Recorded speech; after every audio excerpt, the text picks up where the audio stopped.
Ashama harka fuunee kabajamtootaaf daawwattootaa hordoftoota keenyaa nageenyi koo kan jaalalaa fi kabajaa bakkaa fi lafa jirtanitti isiniif haa baay'atu. Anis obboleettiin keessan bakkaa fi lafa jirutti waaqayyoof galannaa ga'u nagaa fayyaa kooti. Isinis akka nagaa fayyaa naaf taatan waaqayyoorraa abdii guddaan qaba. Egaa warroonni mana keenya faaraa taatan like, share, subscribe gochuun gara maamila keenyatti dabalamaa isiniin jenna. Warroonni haarawaa dhufaa jirtan Noora oluma seenaa isiniin jenneerra. Manni kun mana Yemadaam qimamiidhaaf mana gaafii gaafatan deebitti argatan bakka itti dhiphatanis akka dhiphuusaniif furmaata argatan kan ta'u keessaa isa tokko yeroo ta'u, obboloota koo isin immoo like share gochuudhaan na jajjabeechaa isin jechuun asumarraan affeerraa kooti. Egaa akkuma argitan gaafii obboleettii keenyaati. Garuu barreeffamni ishii sirriitti ifanaaf hin taane maaliif jennan afaan Arabiffaatiin jechuu yaadde ta'e afaan Amaariffaatiin jechuu yaaddeen beeku. Maal jedha barreeffamni afaan Amaariffaatiin maallaqa nan ergadha yoo jedhee akkamitti kan jirudha. Arabiffa ta'e Amaariffa ta'e addaan naa bahuu dide barreeffamni ishii jechuudha. Ani garuu afaan lachuun nan deebisaa fi ishiin immoo kan barbaaddisan keechaani filatti afaan Amaariffatti tan sodootti na erguu baattanii. Amaariffattiin dhugumatti fiildiitii yaa miti. Hin danda'u jechuun hiikkaa ishee odumaan beeku garuu haasaa ishee hin danda'ume. Nama birriirraan ergattasu yoo Amaariffa kan haasa'u ta'e yookaan immoo Amaarinyaa yoo hin danda'u ta'e እኔ ዛሬ ብር መላክ ይፈልጋሉ። እባክህ ወንድሜ ብር ላክልኝ፣ እባክህ እህቴ ብር ላክልኝ። ብር ወደ ኢትዮጵያ መላክ ይፈልጋሉ። በስንት አለ ዛሬ ብር? እንደዛ ነው መሰለኝ። ብዙ አማርኛ አላቅም፣ እቅር በሉልኝ ውድ እህቶቼ። አረቢፋ yoo ta'e immoo yeroo ijoollee baay'een mindaa Arabiffaan akkam jedheen gaafadha kan jedhu ijoollee hedduun waan kanas ni rakkatu. Arabiffaan immoo yoo mindaa kicha madaamirra jiini yoo ga'e jiini maal jedhama isin fakkaata? Jiini shahar jedhama. Akka afaan Arabiffaatti warroonni benne jiini shahar jedhama. Birri jiini kiyya dhumee jira maallaqa naa kenni yoo jettanii madaamidha yookaan kan ji'a sadii irraa hin qaba yoo jettan fakkeenyaaf liyoom shahar kalaas ana biddii haraati bi'irsil andahale isiniif galee har'a ani maallaqa mindaa koo nan barbaada gara maatii kootiin nan erga jechuun ana yebiraati biliyoom ebi irsil andahale hale yebuha fulos fahamtoo habiibaati. Yoo kan ji'a lama kan ji'a sadii irraa qabaattanii immoo jaraan itti himtanii mindaa ji'a meeqa akka irraa qabdan akka walii galuu barbaadda yoo barbaaddan yoo kan ji'a tokko kan ji'a lama ta'e ana raatibii talaasa shohor aleeku ani biddii kullu raatibii marra waahid ani mindaa koo hundumaa kan ji'a sadii sinirraa qabu naaf kennaa jechuudha.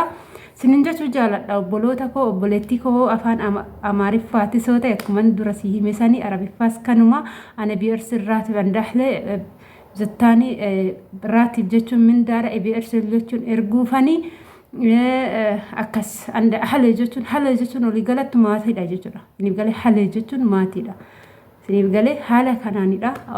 Sinin jechuu jaaladha. Asumarraan illee wanta tokko jedhee kan bira darbuu barbaadu yoo jiraate Yemadaam qimamoochee warri amma sa'aatii kanatti gola ormaa keessa jiraattan gola madaamii keessa hojjechaa jirtan jechuudha.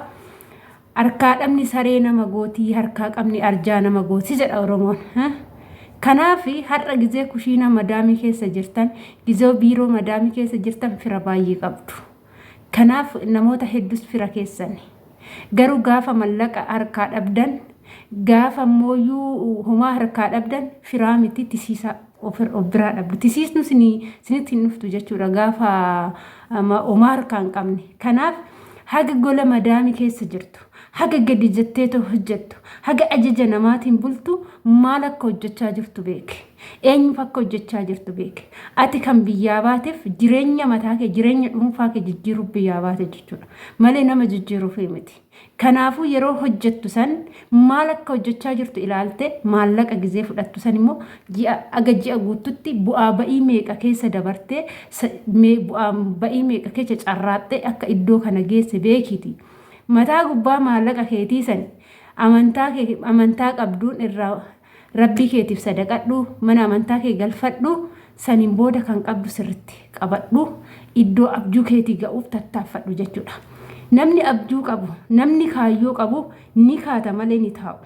Bakka yaade san ga'uuf ni kaata malee ni taa'u jechuudha. Namoonni jechaan si miidhuu danda'u, gochaanis si miidhuu danda'u. Ati immoo ilaalcha kee kaayyoo kee bichaatti fufi. Kan namni si miidhe san duubatti deebitee hin ilaalin. Kan namni si godhe san deebitee hin ilaalin. Namni waan fedhe sin jechuu danda'a. Ati waan jiraattu beeki. Kushiinaa madaamii keessa amma namni tokko tokko si dawwaleeti maallaqa si gaafata. Yeroo hin qabdu si jetteeni hin qabu harkaa hin qabu homaa harkaa hin qabu yoo jette sitti mufata. Sitti aara jechuudha. Maaliif waan keetiif naa kennuu diddee naa godhuu diddee jedhee sitti aara jechuudha. I don't care. Abbaan fedhe sitti aaru. Gara maallaqaatiin abbaan fedhe sitti aaru. Kan gahee sirraa qabu abbaa fi haadha keeti. Obboleewwan keetis humna qabu hojjetatanii of jijjiiru.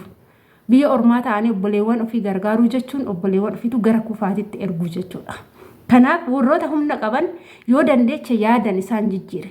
Akkamitti akka hojjetan ilmi namaa akkamitti akka jijjiiramuu qabu yaadan isa jijjiiri malee maallaqni naman jijjiiru yoo birallee dhaabbachuu barbaadde akkaataa bira dhaabbatan nama tokko ilaalcha nama saniif qabdu gaarummaadhaan jechuudha. Siniif galeemi haga biyya ormaa ta'anii nama gargaaruurra immoo maallaqa hojjetan san harkatti qabatanii galanii biyya ofiititti nama gargaaruun sirriitti barbaachisa.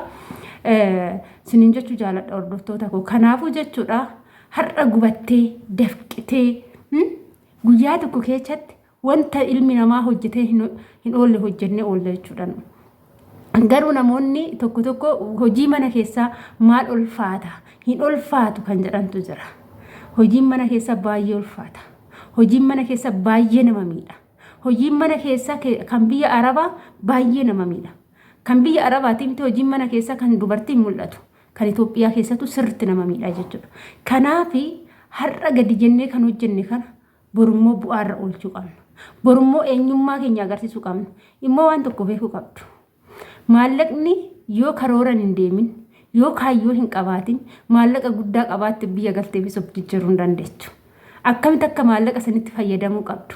Akkamitti kaayyoon kee maal akka ta'e, ilaalchi kee maal akka ta'e, keessa keetitti bilxinnatii jedhasan qabaachuu qabda. Akkamitti akka oofuu qabdu jechuudha jireenya kee. San ta'uu baannaan gara kufaatitti ofooftanii ijoolleen hedduun biyya ormaatitti deebi'anii ijoolleen hedduun biyyuma keessatti waggaa dheeraa biyya Arabaa hojjetanii biyyuma keessatti illee kufanii kana kan jiru.